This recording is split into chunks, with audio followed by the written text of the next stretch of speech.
Hello, I wanted to talk about another game, and this time it's Nebuchadnezzar.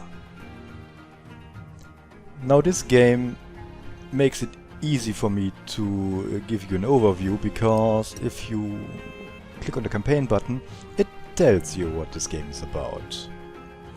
It has one campaign and it wants to give you an overview about Mesopotamia till the fall of Babylon. Yeah, you see, right in the text.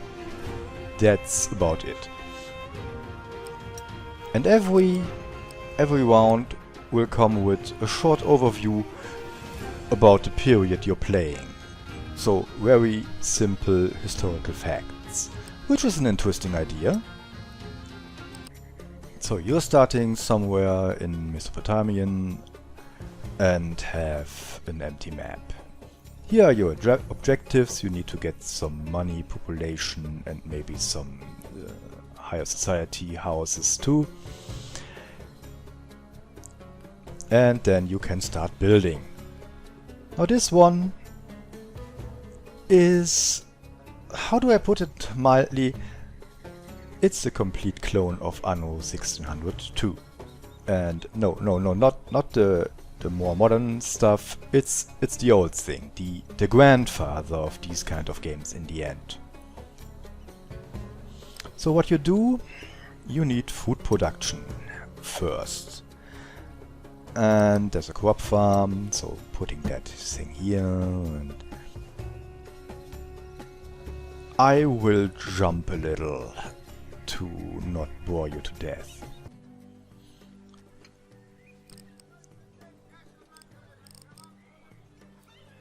So this is basically how your completed city would look like. Well, I say completed, but it's a little more complicated than that.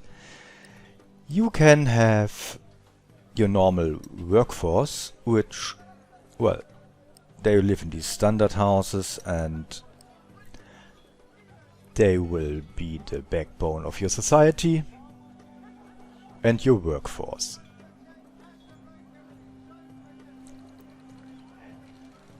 You will have to trade for some of the goods to get anywhere, and you can build ports for that. Of course, you will have to get quite a few warehouses, so you can store all the stuff that's getting in and out. It's highly industrial production at this point. Here you build chairs, which well, chairs in a historically context is not that great of an idea, because yes, they had chairs back in Old Egypt and Old Mesopotamian, but only for very few rich people, kings and, well, not many more. Most of these people would sit on cushions. So having a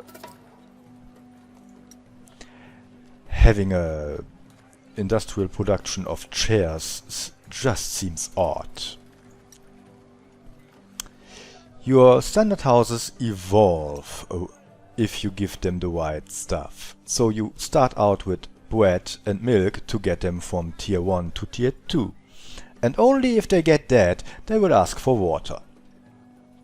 Wait, what? Never really thought about that. I mean, shouldn't that be tier 1? And it's also way more easy to get water. You just have to build one building. To get bread you need a crop farm, and then you need a bakery.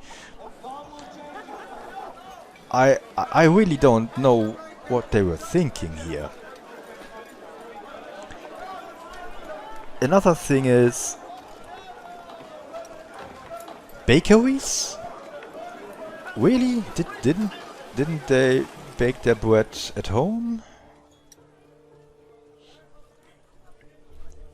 Another thing that really bugs me about this game is, you get all this production and then you have the storage here. That's all fine and good. it has to be nearby so the bakery can get the crop and get the bread back, and then there's a poor market for the poor people who's distributing stuff. Distributing? That's of course... Well, I don't really understand this. Why are people giving this stuff to the houses? Why isn't there some kind of marketplace? I mean, a bazaar. That's basic stuff, isn't it? Even rather simple games like Banished, they have a marketplace. And if you just wanted to show that some people have to be there to distribute their stuff, there are people working at the marketplace, so it binds people too. I can't really see why you wouldn't have a marketplace. I mean, the one thing you think about, if you think about that period of time, is a bazaar. It doesn't feel like this makes sense.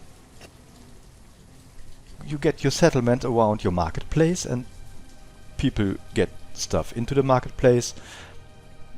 It's not that foreign of a concept.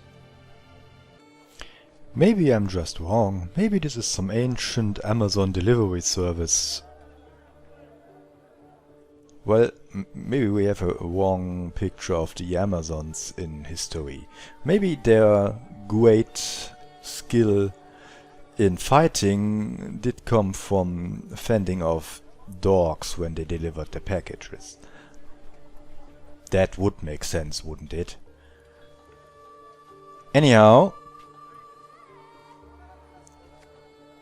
in the later games you will have your high society people, and you can build big structures like this this temple and this palace. Wait, that's yes, that's the palace, that's the temple. Could have fooled me. This is all to gain prestige, and sometimes it's part of the objective. You need to have a temple in the palace. I mean, what will your neighbors think if you don't even have that? Your farms need water, so you have to build some pumps and get your water distributed to the farms. This is all basic stuff that we know out of many other games like this, these city builders. But if you want to make something that is historically more accurate, this all feels wrong. I mean, they had ways to get water to their farms, but these pumps look a little too futuristic for this era. One thing that I just have to mention is the decoration for the high society people, so they feel like they are special. You can build small fountains for them. Now, we are in the middle of a very dry land, and fountains, that's something, I think, 600 before Christ in Rome, there were the first of these things that really worked. There were water basins in old Mesopotamia, but they were just to store rainwater whenever it rained in these dry lands. This is, I don't know, realism is not really the most important thing in these city builders, I guess, but if you want to make something with historical information and historically accurate, maybe be a little more precise. All in all, Nebuchadnezzar is a solid city builder, but it's really far back in time, because, well, as I said, it's more a city builder in the style of Anno 1602. I played that in the 90s. So this is grandfather level of city building, and if you like these kind of games, you might look for something more sophisticated.